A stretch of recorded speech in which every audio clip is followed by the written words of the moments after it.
Hello once again. I'm here with Rachel from Pretty Weird Art, one of our favorite local artists. I love talking to you guys. You and Ethan are just amazing married couple. Love you guys. Love them. Thank you. So we're actually going to, before we go into a little bit of the art, you actually have this cool thing you're doing. You got to talk about it a little bit. Yeah, well, starting next year, I am launching a program for 4th and 5th graders at Sandlapper Elementary School. That's a Richland 2 school district school. And it is a program for 4th and 5th graders to learn skills as entrepreneurs. It's an entrepreneur program called Project Castle. CASTLE stands for creating academic success through leadership and entrepreneurs. So very cool thing. We are looking for interested professionals in art, video game design, animation, film, music recording. Really, we're open to anything. Internet marketing.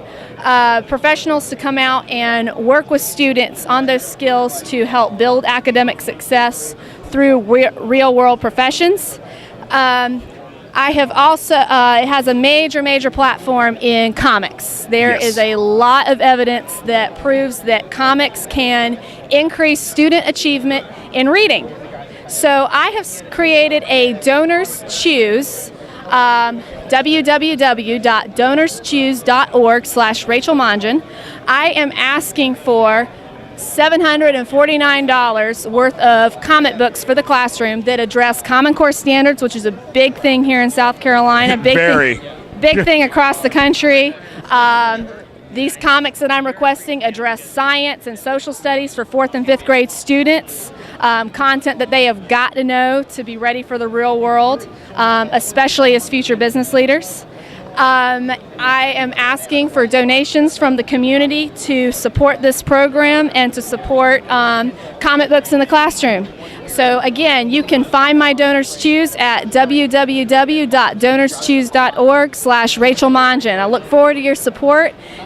Thanks to NODA for helping us out and promoting our work, promoting what we do with kids. Get out of there. Sorry.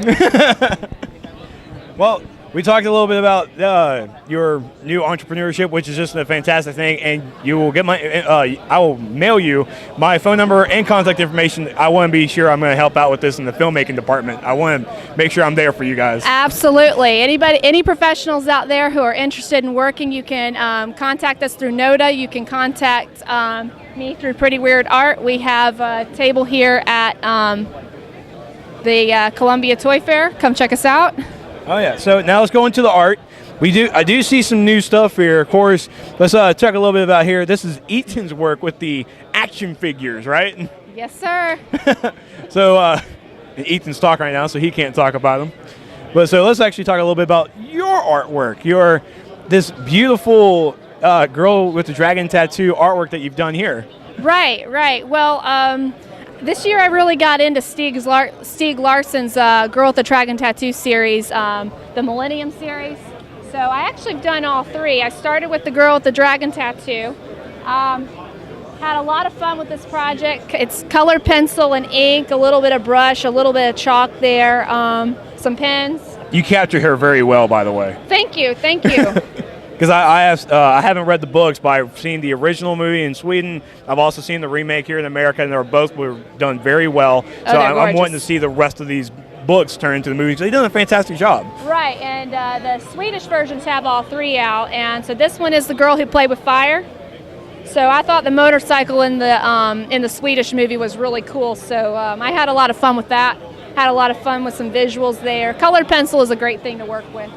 A lot of fun things you can do. And then I did the last one, the girl who kicked the hornet's nest. So there it is there, same medium, pen and ink, a little bit of brush, colored pencil.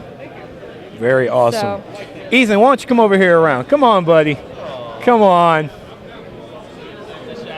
You are the shy one. Ethan, it's good to see you again, man. Hey. Looking good with the shaggy hair going. It's because of her. It's because of her? Yeah. You have to pan up. All right, so let's talk a little bit about your artwork over here that you did. Oh, okay. Well, I've seen a lot of industry standard artists do. They do a warm-up drawing. You can't give him a shot. Am I too tall? Go ahead and pull back a little bit. You can pull back. A lot of the industry standard guys, they'll do like a 1 hour drawing a day. Mm-hmm. So I've been doing that, and I grew up selling action figures at flea markets. So Okay. I thought, well, I'll just start drawing the old action figures as my 1 hour drawing. So I've spent 5 months basically doing a drawing a day of old action figures. Wow. So I've gone through, I've done like 50 G.I. Joes, I've done 30 Ninja Turtles, I've done the entire Alien Kenner's line, Toxic Crusaders, I did a Bucky O'Hare piece, now I'm working on Brave Star and a bunch of other random things nobody remembers. So I do remember seeing the G.I. Joe stuff last year at Heroes Con. That was some great stuff. Yeah, right now I'm coloring all of these in the computer, so we'll have mini prints of like Ninja Turtles and RoboCop and all that stuff. So we're gonna back up a little bit. I want to point this bad boy out right here. This gigantic Ninja Turtles that you did. That mine's blown. Mine is blown on how badass this looks. I had a Saturday where I was bored, so I'm like, I'm going to draw Ninja Turtles. How long did that take you? A day. Yeah, I did that. Well, actually, what I did was I did Bucky O'Hare one weekend, and I did all the characters that they made into toys, and I was like, I like this. I should do something else. What will I do? Well, I'll do Ninja Turtles. So Ninja Turtles came up next. That, oh my God! Oh, and the foot soldier with the broken arm. That's cool. There's pretty much every Ninja Turtle has a dead foot soldier somewhere hidden in the picture. Luckily, it's a running theme. Yeah, it is. Well, I mean, they exploded on all you had to do was tap it in the forehead and it exploded in the cartoon. So very true. Yeah. So now I want to bring a little attention over here. If you can bring the camera. I want to bring a little attention because you guys have books now. Yes. Go ahead, yes. Rachel. Come on in here. Yes, we're finally printing everything. Yes. All nice and fancy. We've got our first comic we did was Death Elf and Woos, and we only have one issue left. We've got more coming. They're on back order.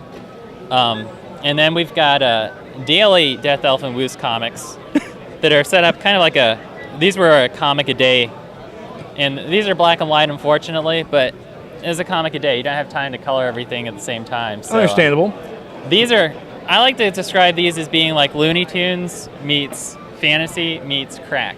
That is one way to describe it. Yes. Well, yeah. The main series is like Jay and Silent Bob and Lord of the Rings. And then, these Rachel and I both work on. We're writing them, doing the artwork, coming up with the stories. Okay. And then this is Skull Gun Bunny. This is the comic that I'm just working on my own. I'm working on issue 2 right now. I'm coloring it in the computer. Hopefully we'll have the second issue done, in a month or two probably. I'll talk a little bit about this one because this is this is a brand new one, right? Yeah. Talk a little bit about it. What's this? Yeah, what's Skull Gun Bunny. Basically, it follows two characters, Jeff and Otto, and they graduate high school and they're going off to college for the first time, and everything's going hunky dory, and then zombie cyborgs attack them when they're getting ready for school. They die horribly, and they come face to face with death. Okay. And in mythology, you have to, death gives you you have to play a game with death. Right. Like kind of like the Seventh Seal, like that famous black and white movie. Yeah. A knight is dying, and if he beats death at chess, he can come back to life. Right. Well, Jeff and Otto have to face death in the afterlife, and they have to come up with a game to play that they can win. And so they suggest playing a game of Calvin Ball from Calvin and Hobbes because there are no rules. That is correct. So they trick death into getting their lives back, but then death double crosses them, and they have to become minions of death while they go to college. So it's a totally bizarre, crazy thing. And it's so interesting too. So Ethan, Rachel, thank you all so much for especially being here, and I can't wait to talk to you guys again at Heroes Con. Yeah. It's going to be so good. Be sure to check out, what's the website again? It's just Pretty Weird Art at blogspot.com, or just type in Pretty Weird Art at Facebook, and there you pull go. up our page. And Rachel will definitely be hopefully hearing more about your entrepreneurship program for your school. It's going to sound so good. So anyone nationwide, make Columbia on the hotspot. Come over here to Columbia. Help this woman out with her entrepreneur partnership program. It's going to be so much fun.